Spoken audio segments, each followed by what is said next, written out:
Hoy les voy a hablar sobre este libro de Gustavo Frías, escritor chileno, que se llama Tres nombres para Catalina Catrala, ¿no?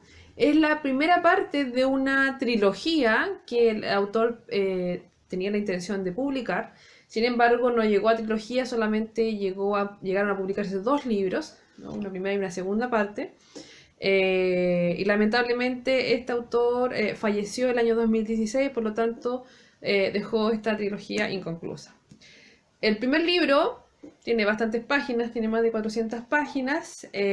Asimismo es el segundo, ¿no? Son dos libros bastante extensos que abordan partes de la vida de un personaje bastante famoso en la historia y la literatura chilena, el personaje de Catalina de los Ríos y Lisperger, que fue una mujer que vivió en el siglo XVII entre Santiago y otros lugares de la zona central de Chile, y fue una importante heredera de grandes haciendas y también encomendera de indígenas.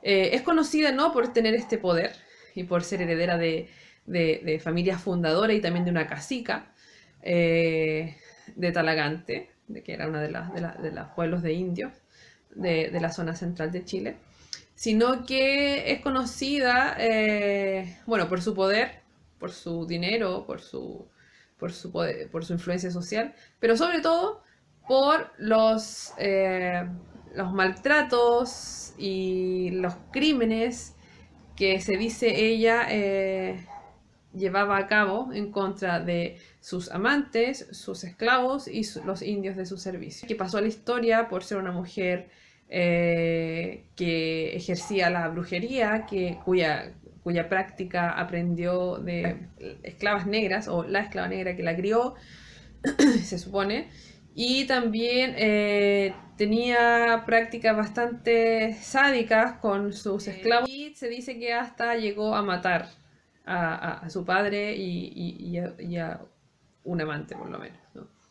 Esta leyenda oscura de esta mujer del siglo XVII se plasmó en un libro de historia que fue publicado por un famoso historiador del siglo XIX chileno, Benjamín Vicuña Maquena, y en base a lo que él logró rescatar de la genealogía y de la vida de esta mujer, se han hecho muchas obras posteriormente, tanto de literatura, películas y series de televisión. Así que el señor Gustavo Frías no es original en el sentido de es uno más de los creadores que quisieron tomar esta mujer legendaria de la historia de Chile para hacer una novela.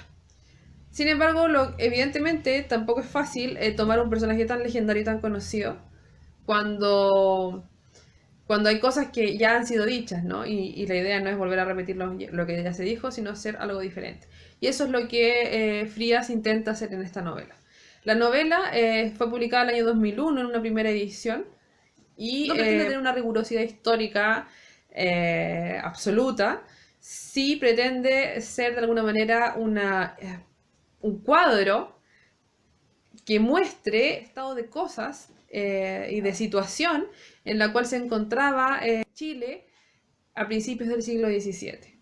Recalca mucho esta idea de la patria chica, de los colonos y los criollos que están naciendo, o los españoles que se están aculturando a vivir en este mundo de indios, cómo están haciendo su propio espacio de sociabilidad y están rechazando lo que ya está llegando por imposición de la corona española, ¿no?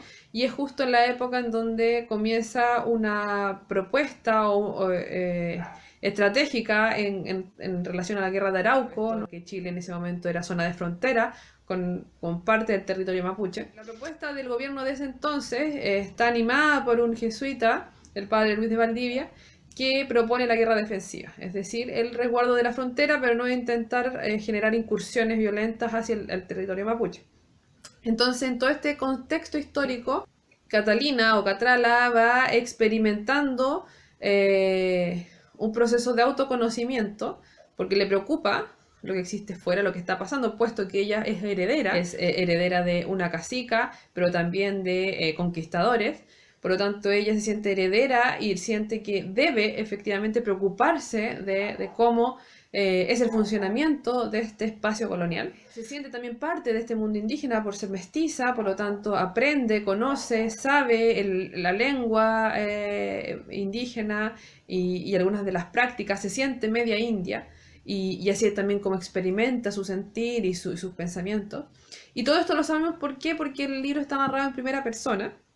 Es Catalina que va contando su historia, de que ella es anciana y decide contar esta historia y contar cómo ella experimentó o vivió el mundo que la rodeaba, ¿no? Por lo tanto, la novela tiene como dos ámbitos. Uno es el ámbito del análisis o del relato interior de Catalina, cómo ella va experimentando sus deseos, cómo ella va generando todo un mundo de descubrimiento sexual, de erotización, de repente más inocente, de repente más brutal, pero la narración de alguna manera la va exculpando de la brutalidad que luego, o que la leyenda histórica sobre la Quintrala le va a atribuir, ¿no? De alguna manera va justificando las acciones de la Quintrala o de Catalina a partir de una crianza, a partir de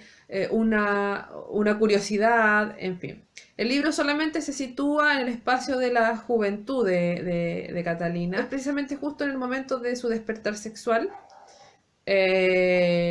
aunque sí, obviamente hay de pronto ires y venires temporales que tienen que ver con recuerdos que tiene Catalina y que está viviendo una experiencia a cierta edad, pero va a recordar lo que pasó antes o va a justificar de alguna manera su sentir por algo que vivió, por algo que se dijo, etcétera. Y por otra parte, ya está todo este mundo interior de Catalina, pero por otro lado está todo este contexto histórico, este contexto de la temporalidad y del espacio en donde ella vive.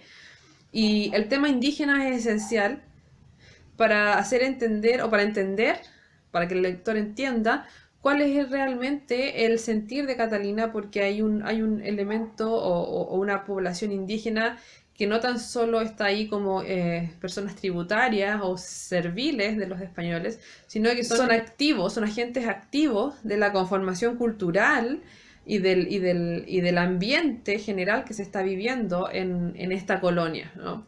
Entonces, ese contexto en donde también nos dan muchos datos históricos, nos dan nombres, nos entregan fechas, etcétera, nos entregan también datos de conflictos que se están suscitando en la colonia chilena, pero también en otros espacios. Eso nos va dando el marco histórico. Hay imprecisiones, hay temporalidades que no son exactas, pero el autor nos advierte desde un principio que eso va a ser así, porque él no pretende hacer una novela histórica exacta y fidedigna y absolutamente real, sino que más bien quiere exponer el funcionamiento desde lo sensible y desde la experiencia de una mujer, y de una mujer adolescente, en esta primera novela, ¿no? Exponer cómo se percibe y cómo se vive en este espacio del siglo XVII chileno, ¿no? En este espacio de frontera, este espacio de conquista. El libro me gustó bastante, tiene algunas partes que quizás lo hacen un poco tedioso, no sé si tedioso, pero de repente difícil de leer cuando empiezan todas estas digresiones mentales de Catalina, de pronto son demasiado largas. Son demasiado complejas y a veces cuesta seguirle la pista. Por otro lado, la otra crítica que leería, bueno, esa sería como la única crítica que leería en términos de cómo está narrado, pero aparte de esos ciertos momentos, de todas maneras el libro se lee muy bien y entretiene mucho y bueno, para quienes conocemos la historia es fácil de leer, ¿no? Porque entendemos bien cuál es el estado de situación. Quizás a alguien que no conozca la historia de Chile y que no conozca la historia de Catalina de los Ríos específicamente, le va a costar quizás entender algunos elementos. Y por otra parte, lo que sí creo que faltó fue la presencia afrodescendiente, la presencia africana, la presencia de los negros y las negras, puesto que, por una parte, la leyenda dice que evidentemente la Catalina y muchas otras personas en esa época, ¿no? Tenían un contacto bastante cercano con servidumbre de origen africano. Sin embargo, acá aparece muy poco. Se deja absolutamente de lado esta presencia en pos de una presencia indígena muy potente, lo que de alguna manera le quita realidad a la historia, porque por una parte se supone que Catalina efectivamente estaba relacionada con esclavos africanos, y así lo dice la leyenda, o así lo dicen los estudios históricos, pero por otro lado también quienes somos historiadores sabemos que efectivamente la sociedad chilena participaba y era de uso común la servidumbre de origen africano. Entonces es un elemento que participó activamente también de la conformación cultural de la sociedad chilena santiaguina y chilena en general de aquella época, y el autor prácticamente no la refiere. Y creo que eso es un punto en contra en términos de poder plasmar la época y las formas culturales de alguna manera de esa época. Así que esos son mis comentarios sobre el libro Tres nombres para Catalina Catrala. Todavía no leo la segunda parte, así que cuando la lea voy a hacer mis comentarios pertinentes. Muchas gracias por la atención. Espero que haya servido lo que les conté sobre el libro. ¡Chao!